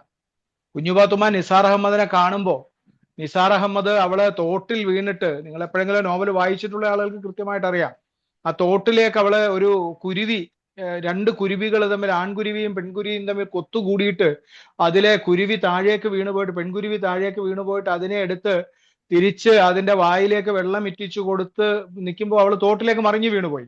അപ്പൊ അവളെ പിടിച്ചു കയറ്റാൻ നിസാർ അഹമ്മദ് വന്ന് പിടിച്ചു കയറ്റുന്ന സമയം മുതൽ അവൾക്ക് അയാളോട് പ്രിയമാണ്. പക്ഷെ അത് അവൾക്ക് പറയാൻ അറിഞ്ഞൂടാ. അവൾ അച്ഛനോടും അമ്മയോടും ഒക്കെ പറയുന്നത് എന്റെ കരളിൽ വേദന എന്നാണ് പറയുന്നത്. മലയാളത്തിലെ ഏറ്റവും വിശിഷ്ടമായ പ്രണയത്തിന്റെ വാക്യമാണ് കേട്ടോ. നമ്മൾ ഐ ലവ് യു എന്നൊന്നും പറയുന്നത് പോലെയല്ല, ഞാൻ നിന്നെ പ്രേമിക്കുന്നു മാൻകിടാവേ എന്ന് പറയുന്നത് പോലെയല്ല, എനിക്ക് നിന്നോട് ഇഷ്ടമാണെന്ന് പറയുന്നത് പോലെയല്ല. എന്തൊരു നിഷ്കളങ്കമാണ്, എന്റെ കരളിൽ വേദന. അത് അവൾ അച്ഛനോട് പറയുന്നു, അമ്മയോട് പറയുന്നു. അവൾക്കറിയില്ല എന്താണ് ആ നീറ്റല്ലെന്ന് അറിയില്ല. അപ്പോ ആ തരത്തിലൊരു വ്യത്യാസം അവർ തമ്മിലുണ്ട്. സുഹ്റയാണെങ്കിൽ പ്രായോഗിക ലോകത്തിന്റെ ക്രൂരത കൊണ്ടാണ് ജീവിതത്തെ നരകതുല്യമായി തീരുന്നത്. പ്രായോഗിക ലോകം, പ്രാക്ടിക്കൽ ആയിട്ടുള്ള ഒരു ലോകം അവളുടെ നേരെ അതിക്രൂരമായിട്ടാണ് അവളോട് പെരുമാറുന്നത്. കുഞ്ഞുപാത്തുമ്മ എന്നാൽ ചരാചരങ്ങളെ സ്നേഹിക്കുന്ന അലൗകികമായ സ്നേഹത്തിന്റെ ഉടമയാണ്. കുഞ്ഞുപാത്തുമ്മ കുളത്തിലേക്ക് ഇറങ്ങുമ്പോൾ അവളെ ഒരു അട്ട കടിക്കുന്നു. അവളെ അട്ട കടിക്കുമ്പോൾ അവളുടെ നല്ല വെളുത്ത തുടയിൽ ഒരു അട്ട കടിച്ചിരുന്നിട്ട് അതിങ്ങനെ അവൾക്കതിനെ എടുത്തു കളയാൻ പറ്റുന്നില്ല. അവൾക്ക് അതിനുള്ള ധൈര്യമില്ല. അതൊരു ക്രൂരതയാണെന്നാണ് അവൾ വിചാരിക്കുന്നത്. അതുകൊണ്ട് അത് കുടിച്ച് വീർത്ത് താഴെ വീഴുന്നത് വരെ ഈ അട്ടയ്ക്ക് വേറെ കുടുംബം ഉണ്ടാവാം, അവൾക്കൊരു വീട്ടിൽ അമ്മ ഉണ്ടാവാം, കുഞ്ഞുങ്ങൾ ഉണ്ടാവാം, എങ്ങനെ ഉപദ്രവിക്കും എന്നാണ്. അവൾ എല്ലാ ജീവികളെ അങ്ങനെയാണ് കാണുന്നത്. അപ്പൊ ഈ അട്ട താഴേക്ക് വീണ് കഴിഞ്ഞിട്ട് അതിനെ ഒരു വരാല് വിഴുങ്ങുന്നു, ആ വരാലിനെ പിന്നീട് ഒരു നീർക്കോലി വിഴുങ്ങുന്നു. ഇതൊക്കെ കാണുമ്പോൾ അവൾക്ക് സങ്കടമാണ്. ഇതൊക്കെ എന്തുകൊണ്ട് സംഭവിക്കുന്നു? അവൾക്ക് ഈ രാപ്രസംഗങ്ങൾ, മുസ്ലിയാരുമാർ നടത്തിയിട്ടുള്ള രാപ്രസംഗങ്ങളിൽ നിന്ന് ലഭിച്ച മതപരമായ അറിവുകളിൽ നിന്ന് അവൾ പ്രകൃതിയോട് ചേർന്ന് നിന്നിട്ട് അവൾ അറിവ് സംഭരിക്കുന്നതിന്റെ അത്യപൂർവമായ ഒരു ചിത്രമാണ് ബഷീർ നമ്മളുടെ മുമ്പിൽ അവതരിപ്പിക്കുന്നത്. അതൊരു പരിണാമമെന്നോ തുടർച്ചയെന്നോ പറയാവുന്നതാണ്. അത് പിന്നീട് അദ്ദേഹത്തിന്റെ പിൽക്കാല ചിന്തകളിൽ ഇത് വളരെ സജീവമായിട്ട് രംഗത്ത് വരുന്നുണ്ട്. ഭൂമിയുടെ അവകാശികൾ, അത് ചെവിയോർക്കുക, ഇത് അന്തിമ കാഹളം എന്നൊക്കെ പറഞ്ഞ സംഭവത്തിൽ അത് വളരെ ശക്തമായിട്ട് പിന്നീട് പുറത്തേക്ക് വരുന്നുണ്ട് അദ്ദേഹത്തിൽ. ഈ സുഹ്റയിലൂടെ വിധിക്ക് കീഴടങ്ങലും തീവ്രമായ നിരാശതാബോധവുമാണ് പകർന്നതെങ്കിൽ 7 വർഷം കഴിഞ്ഞിട്ടാണ് അദ്ദേഹം കുഞ്ഞുപാത്തുമ്മയെ സൃഷ്ടിക്കുന്നത്. ആ 7 വർഷം കഴിയുമ്പോഴേക്ക് ബഷീറിന്റെ കാഴ്ച വളരെ തെളിഞ്ഞിരിക്കുന്നു എന്ന് നമുക്ക് കാണാം. ആ മാറ്റം ഉണ്ടായിട്ടുണ്ട്. കുഞ്ഞുപാത്തുമ്മയുടെ ബാപ്പ, അതിനൊരു ഉദാഹരണമായിട്ട് ഞാൻ ഒരു 2 സെന്റൻസ് നിങ്ങളെ വായിച്ച് കേൾപ്പിക്കാം. കുഞ്ഞുപാത്തുമ്മയുടെ ബാപ്പ വട്ടനടിമ സമ്പന്നനായിരുന്നപ്പോ എന്തായിരുന്നു കുഞ്ഞുപാത്തുമ്മയുടെ അവസ്ഥ എന്ന് ബഷീർ എഴുതുന്നുണ്ട്. അവളൊരു തടവുകാരിയാണ്. കാറ്റും വെളിച്ചവും അവൾക്ക് പാടില്ല. അവൾ വിങ്ങിപ്പൊട്ടുന്നു. ആരോടും പറയാനാവാത്ത യൗവനത്തിന്റെ ഒരു തിളപ്പ് അവൾക്ക് അമർത്തേണ്ടി വന്നു. അവളൊരു തടവുകാരിയായിരിക്കുകയാണ്. അവൾക്കറിയില്ല അവളുടെ ഈ ശരീരത്തിൽ സംഭവിക്കുന്ന മാറ്റങ്ങൾ. അത് അവളുടെ മാനസികമായിട്ടുണ്ടാക്കുന്ന ചലനങ്ങളൊന്നും അവൾക്ക് പുറത്തു പറയാൻ നിർവാഹമില്ല. പക്ഷെ ബാപ്പ ഒരു ദരിദ്രനായി, ഒന്നുമില്ലാത്തവനായി പുഴക്കരയിൽ താമസിക്കാൻ വന്നപ്പോ അവളുടെ ജീവിതം മാറി. അപ്പോഴത്തെ അവസ്ഥ ബഷീർ എഴുതുന്നുണ്ട്. കുഞ്ഞുപാത്തുമ്മയ്ക്ക് എന്തെന്നില്ലാത്ത സന്തോഷമാണ് തോന്നിയത്. പ്രതികാരമോ പ്രതിഷേധമോ നിറഞ്ഞ സന്തോഷം. സംഭവിച്ചിരിക്കുന്നത് വലിയ ആപത്താണ്. എന്നാലും ജനങ്ങളെ കാണാം, ശുദ്ധവായു ശ്വസിക്കാം, സൂര്യപ്രകാശത്തിൽ നിൽക്കാം, നിലാവെളിച്ചത്തിൽ മുങ്ങാം, ഓടാം, ചാടാം, പാട്ടുപാടാം. പാട്ടൊന്നും അറിഞ്ഞുകൂടെങ്കിലും എന്തിനും അവൾക്ക് സ്വാതന്ത്ര്യമുണ്ട്. മലിക്ക്, ജിന്ന്, ഇഫ്രീത്ത്, ഇൻസ് ആരും വരട്ടെ, അത്ഭുതമെന്നേ പറയേണ്ടൂ, ആരും വന്നില്ല. പണമില്ലാത്തവരെ ആർക്കു വേണം? ഇത് ബഷീർ ഒരു വലിയ വലിയ അദ്ദേഹത്തിന്റെ ഒരു ആദർശത്തിന്റെ വലിയ പ്രകാശത്തെ നമ്മുടെ മുമ്പിലേക്ക് വെക്കുകയാണ് ചെയ്യുന്നത്. ഈ സ്വാതന്ത്ര്യം എന്നത് നമ്മൾ വിചാരിക്കുന്നത് പോലെ നമുക്ക് ധാരാളം സമ്പത്തുള്ളപ്പോഴും നമുക്ക് സുഖാനുഭവങ്ങൾ ഉള്ളപ്പോഴും വരുന്ന ഒന്നല്ല സ്വാതന്ത്ര്യം. മനുഷ്യൻ പ്രകൃതിയിലേക്ക് ചെല്ലുമ്പോഴാണ് അതിന് സ്വാതന്ത്ര്യം വരിക. അത് ആ കുഞ്ഞുപാത്തുമ്മയുടെ ജീവിതത്തിന്റെ 2 ഘട്ടങ്ങളിലായി അദ്ദേഹം വളരെ കൃത്യമായി അത് പറയുന്നു. അവിടെ നിന്നാണ് അതിന്റെ ആരംഭം. ഈ 7 വർഷത്തെ ഇടവേളയിൽ സൃഷ്ടിക്കുന്ന ഈ 2 നോവലുകളിലെ മാറ്റം ബഷീറിന്റെ കാഴ്ചപ്പാടിൽ വരുന്ന മാറ്റം കൂടിയാണ്. ആദ്യത്തെ നോവൽ എഴുതി 7 വർഷം കഴിഞ്ഞ് കുഞ്ഞുപാത്തുമ്മയെ കുറിച്ച് എഴുതുമ്പോൾ ഇന്റുപ്പൂപ്പാക്കർ ആനയുണ്ടായിരുന്നു എഴുതുമ്പോഴത്തേക്ക് ബഷീറിന്റെ കാഴ്ചപ്പാട് മാറുന്നു. അദ്ദേഹത്തിന്റെ മതത്തോടുള്ള സമീപനം മാറുന്നു. അദ്ദേഹത്തിന്റെ മനുഷ്യരോടുള്ള സമീപനത്തിൽ മാറ്റം വരുന്നു. ആദ്യം മുതലേ അദ്ദേഹത്തിന്റെ ഈ ബഷീറിന്റെ കൃതികളിലെ ഏറ്റവും പ്രധാനപ്പെട്ട രസം, നമ്മൾ ഈ ഭാരതീയ അലങ്കാരികന്മാർ രസം പറയുമല്ലോ, കാരണം ബീബൽസം എന്നൊക്കെ പറഞ്ഞിട്ട് നമ്മൾ നവരസങ്ങളുണ്ടല്ലോ, ആ നവരസങ്ങളിൽ ഏതാണ് ബഷീറിന്റെ കൃതികളിലെ രസം എന്ന് അയ്യപ്പ പണിക്കർ സാർ അന്വേഷിക്കുന്നുണ്ട്. എന്നാൽ അയ്യപ്പ പണിക്കർ സാർ പറയും അത് കരുണമാണ് ബഷീറിന്റെ കൃതികളുടെ രസം എന്ന് പറയും. എല്ലാ കൃതികളിലും അദ്ദേഹം മനുഷ്യനോടുള്ള കാരുണ്യമാണ് അദ്ദേഹം പ്രധാനമായിട്ട് പറയാൻ ശ്രമിച്ചത്. ഈ കുഞ്ഞുപാത്തുമ്മയിലൂടെ അദ്ദേഹം പറയാൻ ശ്രമിക്കുന്ന കാരുണ്യത്തിന്റെ അതിലോലമായ ആവിഷ്കാരം ഉണ്ടല്ലോ, അത് ഒരാൾക്കും മലയാളത്തിൽ അതിനുശേഷം നിർവഹിക്കാൻ പറ്റിയിട്ടില്ലാത്ത ഒന്നാണ്. അതിനു മുമ്പ് അങ്ങനെ ഒന്നില്ല. അതിനുശേഷം ഇന്നോളം എഴുത്തുകാർ ഇത്രയും എഴുതിയിട്ടും അങ്ങനെ ഒന്ന് സൃഷ്ടിക്കാൻ കഴിയാത്ത വിധത്തിലാണ് അദ്ദേഹം അത് എഴുതിയിരിക്കുന്നത്. ബാല്യകാല സഖി കടുത്ത ദുരന്തത്തിലാണ് അവസാനിക്കുന്നത്, നമുക്കറിയാം. അപ്പോ ആ ദുരന്തമല്ല നമ്മളുടെ കുഞ്ഞുപാത്തുമ്മയുടെ ജീവിതത്തിൽ ഉണ്ടാവുന്നത്. ഈ ജീവിതത്തിന്റെ താഴെ തട്ടിലുള്ളവരെ ഇബിലീസിനും വേണ്ട എന്ന് പറയുന്ന നിരവധി വിലക്കുകൾ, മതത്തിന്റെ നിരവധി വിലക്കുകൾക്കപ്പുറത്തേക്ക് അവരെ ഇബിലീസിനും വേണ്ട, അവരെ ദൈവത്തിനും വേണ്ട. ദൈവത്തിനും ഇബിലീസിനും വേണ്ടാത്തവരായി സമൂഹത്തിൽ ജീവിക്കുന്ന മനുഷ്യർക്ക് കൈത്താങ്ങായി എത്തുന്ന, തലയിൽ വെളിച്ചം വീണ മനുഷ്യരെയാണ് നിസാർ അഹമ്മദിനെയും കുടുംബത്തെയും അവതരിപ്പിക്കുന്നത്. അങ്ങനെയാണ്. അവരാണ് അവരെ കൈപിടിച്ചു. അവർ മതം ഉപേക്ഷിക്കുന്നില്ല കേട്ടോ, അതും കൂടെ നമ്മൾ മനസ്സിലാക്കണം. ഈ നിസാർ അഹമ്മദും അയാളുടെ ബാപ്പ കോളേജ് അധ്യാപകനും അയാളുടെ അമ്മയും അയാളുടെ സിസ്റ്റർ, അയാളുടെ പെങ്ങൾ ഐഷയും ഒന്നും മതം ഉപേക്ഷിക്കുന്നില്ല. അവരെല്ലാം ശരിയായ മതത്തിൽ വിശ്വസിക്കുന്ന ആളുകളാണ്. ഐഷ കുഞ്ഞുപാത്തുമ്മയോട് പറയുന്നുണ്ട്, ഞങ്ങളാണ് ശരിയായ ഇസ്ലാം, നിങ്ങളല്ല ശരിയായ ഇസ്ലാം, ഞങ്ങളാണ് ശരിയായ ഇസ്ലാം എന്ന് പറഞ്ഞിട്ടാണ് അവർ ഈ പുരോഗമനപരമായ ജീവിതത്തിലേക്ക്, സാധാരണ ജീവിതത്തിലേക്ക്, മതത്തിന്റെ അന്ധതയിൽ നിന്ന് കുഞ്ഞുപാത്തുമ്മയെ പിടിച്ച് ഉയർത്തുന്നത്. അപ്പോൾ അത് ബഷീറിന്റെ ഒരു വലിയ സങ്കല്പമായിരുന്നു. അത് ബഷീർ ഈ ഇന്ത്യയിലെ അഹം ബ്രഹ്മാസ്മി എന്ന് പറയുന്നതും അനൽ ഹക്ക് എന്ന് പറയുന്നതും സൂഫികളുടെയും ഭാരതീയ ആചാര്യന്മാരുടെയും എല്ലാം ചിന്തയിൽ അങ്ങനെ അത് വളരെ പ്രധാനപ്പെട്ട ഒരു ഐക്യം അതിനകത്ത് നിലവിലുണ്ട് എന്നും എല്ലാം ഒന്നാണെന്നും പറയാൻ പിൽക്കാലത്ത് എഴുത്തിന്റെ ഒരു ഘട്ടം കഴിഞ്ഞിട്ട്, ഈ നോവൽ എഴുത്തുകളുടെ സർഗാത്മക രചനയുടെ ഒരു ഘട്ടം കഴിഞ്ഞിട്ട് ബഷീർ പിന്നെ അഭിമുഖ സംഭാഷണങ്ങളിലും അദ്ദേഹത്തിന്റെ ചെറുകുറിപ്പുകളിലും ആളുകൾക്ക് എഴുതുന്ന കത്തുകളിലുമാണല്ലോ പിന്നെ നമ്മളുടെ ഇടയിൽ നിലനിന്നത്. അദ്ദേഹം പിന്നൊന്നും എഴുതിയിട്ടില്ല കേട്ടോ, അങ്ങനെ ക്രിയേറ്റീവായിട്ട് പിന്നൊന്നും എഴുതിയിട്ടില്ല. അനുരാഗത്തിന്റെ ദിനങ്ങൾ എന്ന് പറയുന്ന അദ്ദേഹം നേരത്തെ തന്നെ എഴുതി വെച്ചിരുന്ന ഒരു കൃതി MD വാസുദേവൻ നായരും NP മുഹമ്മദും എല്ലാം ചേർന്നിട്ട് ക്ലാസിക് ബുക്സ് എന്ന് പറഞ്ഞൊരു സംഭവം തുടങ്ങുമ്പോൾ അത് പൊടി തട്ടിയെടുത്ത് പ്രസിദ്ധീകരിക്കുകയാണ് ചെയ്തത്. അതിനുശേഷം അദ്ദേഹം പ്രധാനപ്പെട്ട കൃതികളൊന്നും എഴുതിയില്ല. പല പല ലേഖനങ്ങളായിട്ട് എഴുതിയതും അദ്ദേഹത്തെ നിരന്തരമായി അഭിമുഖങ്ങൾക്ക് വിധേയരാക്കിയിട്ടുള്ള, അങ്ങനെ തന്നെ പറയണം കേട്ടോ, അഭിമുഖം നടത്തുക എന്നല്ല പറയണ്ടേ, അഭിമുഖത്തിന് വിധേയരാക്കിയിട്ടുള്ള, അദ്ദേഹത്തിനൊരു മാർക്കറ്റ് ഉണ്ടെന്ന് മനസ്സിലാക്കിയിട്ട് നിരന്തരമായി അദ്ദേഹത്തോട് സംസാരിക്കാൻ തയ്യാറായ കേരളത്തിലെ പത്രമാധ്യമങ്ങൾക്കുമാണ് അതിന്റെ പിൽക്കാലത്തുള്ള ബഷീറിന്റെ രചനയെ നിലനിർത്തിയതിന്റെ ക്രെഡിറ്റ്. ബഷീർ പിന്നെ അങ്ങനെ അധികം എഴുതാൻ പോയിട്ടില്ല, ഒരു കാലം വരെ എഴുതിയതേ ഉള്ളൂ. അപ്പൊ അതുകൊണ്ട് അതിനകം തന്നെ അദ്ദേഹം ഈ മനുഷ്യ സ്നേഹത്തിന്റെയും കാരുണ്യത്തിന്റെയും സഹജീവി സ്നേഹത്തിന്റെയും വലിയ ഒരു സന്ദേശം അതിനു മുമ്പ് തന്നെ മലയാളത്തിൽ വ്യാപകമാക്കിയിട്ടുണ്ട്. മനുഷ്യനെ കുറിച്ച് അദ്ദേഹം പറയുമ്പോൾ അദ്ദേഹം പറയുന്നുണ്ട്, അദ്ദേഹത്തിന്റെ മാന്ത്രിക പൂച്ച എന്ന് പറയുന്ന നോവലിൽ അദ്ദേഹം പറയുന്നുണ്ട്, നിത്യവും അനേകം ഹിംസകൾ ചെയ്ത് ജീവിക്കുന്ന ഒരു മെനകെട്ട മൃഗമാണ് മനുഷ്യൻ എന്ന് അദ്ദേഹം പറയുന്നുണ്ട്. എന്നിട്ട് അദ്ദേഹം അതിൽ തന്നെ പിന്നീട് പറയുന്നുണ്ട്, മനുഷ്യന് മഹത്വങ്ങളൊന്നുമില്ലേ, ഒരുപാട് മഹത്വങ്ങളുണ്ട്.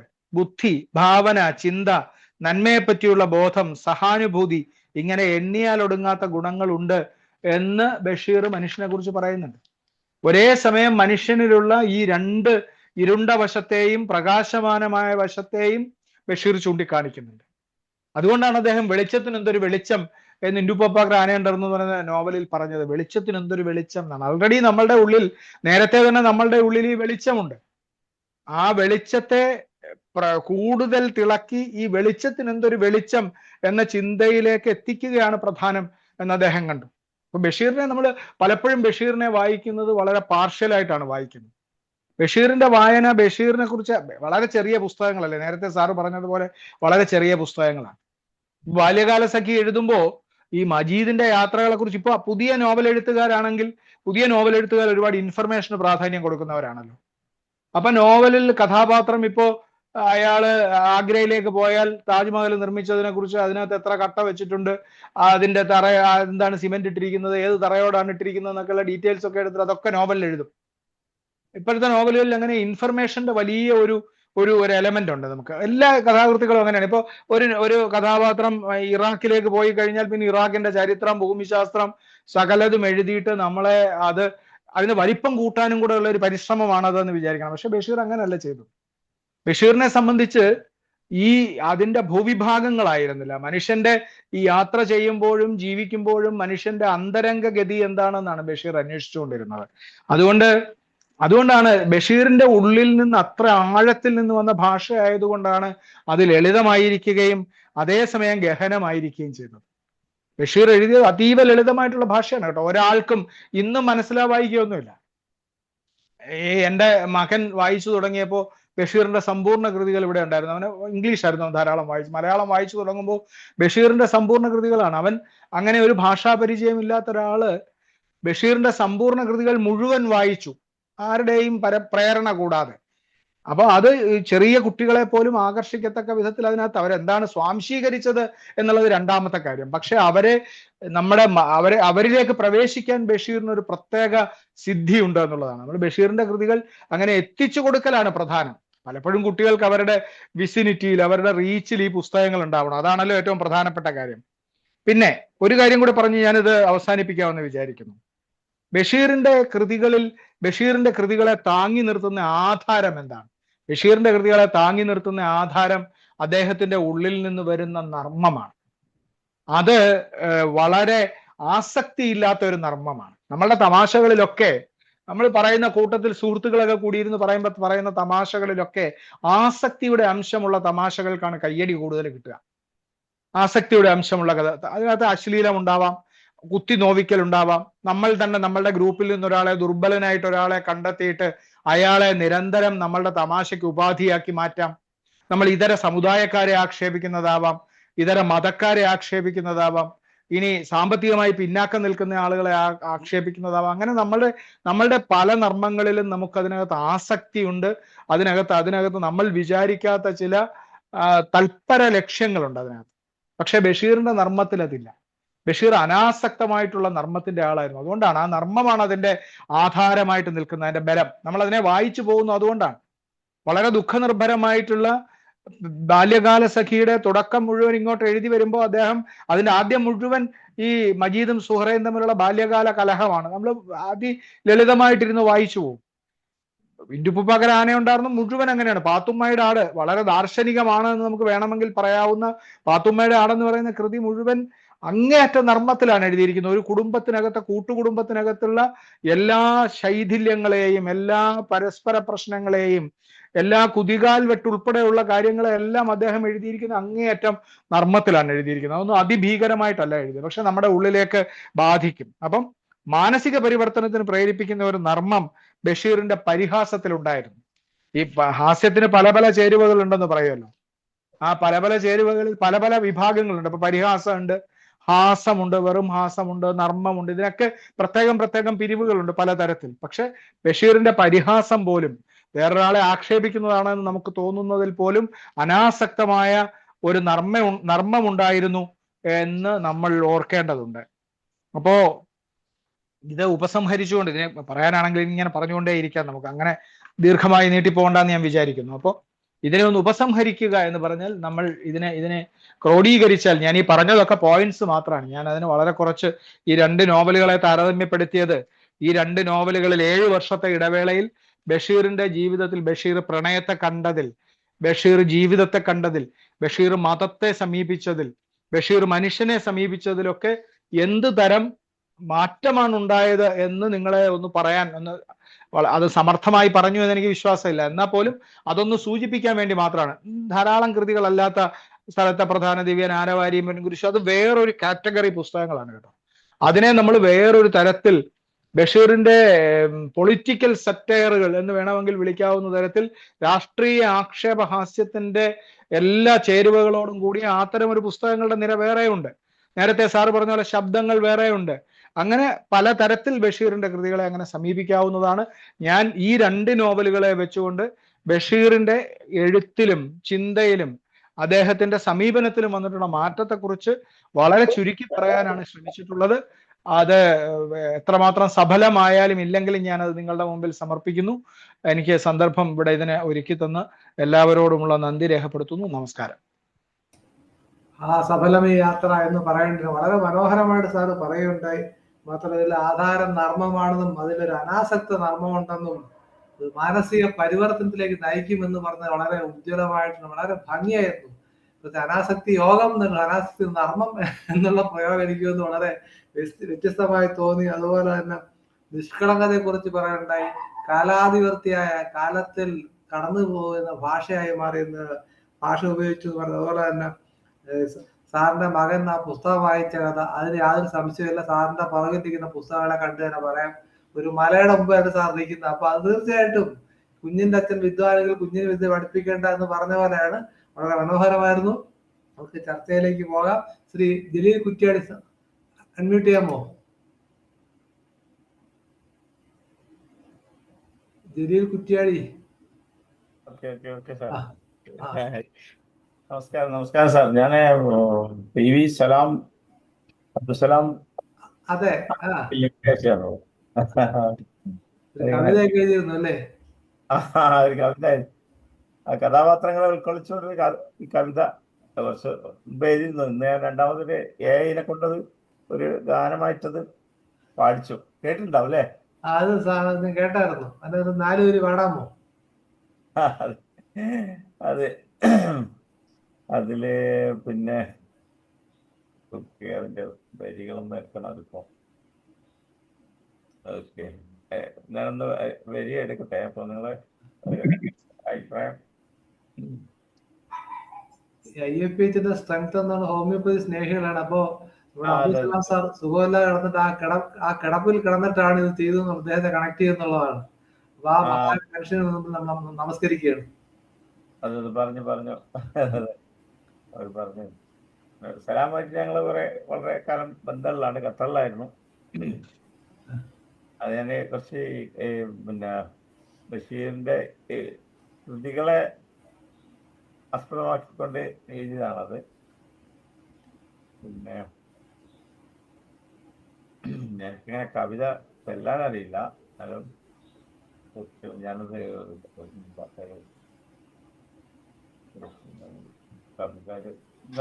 ആരെങ്കിലും ഒരാൾ സംസാരിക്കുക, ഞാൻ ഒന്നുകൂടി നോക്കിയിട്ട് പറയാം. ഞാൻ അങ്ങനെ ഇതിലെ ഒരു ഫേസ്ബുക്കിൽ ആ ഇതാണ്, അപ്പൊ കേൾക്കാൻ പറ്റുമായിരിക്കുമല്ലോ. സാറിന് അയച്ചു തന്നാലും ബേപ്പു സുൽത്താൻ ബാല്യത്തിലറിഞ്ഞു ഞാൻ ബാല്യകാല സഖിയേ, ബേപ്പൂർ സുൽത്താന്റെ മിണിവല്യൊരു ഒന്നിനെ. ബാല്യത്തിലറിഞ്ഞു ഞാൻ ബാല്യകാല സഖിയേ, ബേപ്പൂർ സുൽത്താന്റെ മിണിവല്യൊരു ഒന്നിനെ. മാമ്പഴച്ചോട്ടിൽ സുന്ദരയും മാങ്ങാക്കൊതിയൻ മജീദും മധുരനോമ്പര പ്രണയങ്ങൾ മറക്കാത്ത ശോകരാഗങ്ങൾ. പാത്തുമ്മ തന്നുടെ ആട് പതിവായി തിന്നു കഥകൾ. പുസ്തകത്താലുകൾ തിൻ പ്രസിദ്ധയായി തീർന്നൊരാട്. സൂത്രക്കാർ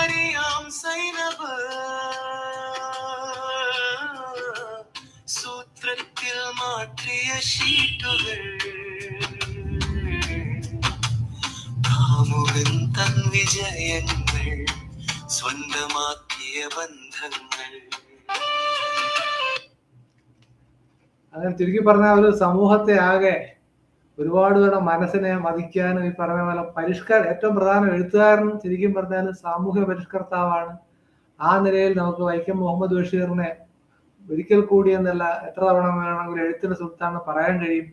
അത് ലളിതമായ ഭാഷ, ചെറിയ പുസ്തകമാണെങ്കിൽ സാർ നേരത്തെ തമ്മാൻ സാറ് പറഞ്ഞ പോലെ തന്നെ വളരെയധികം പേരിലേക്ക് കടന്നു പോകാൻ കഴിഞ്ഞു. പിന്നെ എലിമെന്റ്സ് ഓഫ് ഇൻഫർമേഷൻ അത് വളരെ പ്രസക്തമായി ശ്രീകുമാർ സാറ് പറഞ്ഞു തോന്നി. പത്രത്തിലൊക്കെ വായിച്ചു കഴിഞ്ഞാൽ ഈ എന്തിനെ കുറിച്ചാണ് പറയുന്നതെന്നും ആരെ കുറിച്ചാണോ പറയുന്നതെന്നും ഒന്നും മനസ്സിലാവുമല്ലോ. ഒരു പേജുകളോട് എഴുതി അവസാനമായിരിക്കും ഇതിന് ആരെ കുറിച്ചാണെന്നുള്ള ആ ഒരു വല്ലാത്തൊരു ശൈലി പ്രത്യേകിച്ച് ഇന്നത്തെ കാലത്ത് എഴുത്തിനെ അപ്രസക്തമാക്കും, അന്യവൽക്കരിക്കും തോന്നിയിട്ടുണ്ട്.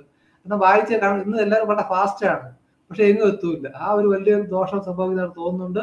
നമുക്ക് പരിപാടി അവസാനിച്ച സമയമായി വരുന്നു. ഷൈൽ ഡോക്ടറെ നന്ദി പറയാൻ ക്ഷണിക്കുന്നു. ഷൈൽ ഡോക്ടറെ.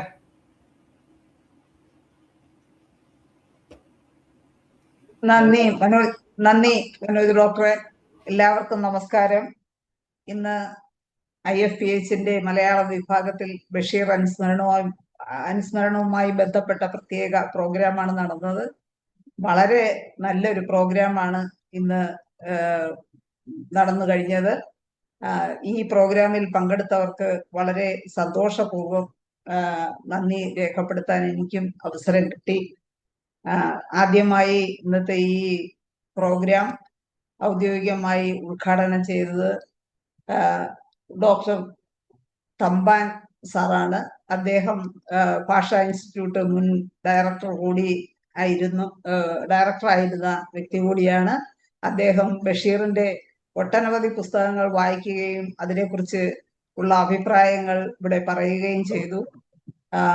സാറിന്റെ ജീവിതത്തിലെ തിരക്കുകൾക്കിടയിലും നമ്മോടൊപ്പം പങ്കുചേരുകയും ഈ പ്രോഗ്രാം ഔപചാരികമായി ഉദ്ഘാടനം ചെയ്യുകയും ബഷീറിന്റെ പുസ്തകങ്ങളെ കുറിച്ച് നല്ലൊരു വിവരണം നടത്തുകയും ചെയ്ത തമ്പാൻ സാറിന് IFPHന്റെ പേരിലുള്ള പ്രത്യേക നന്ദി അറിയിക്കുന്നു.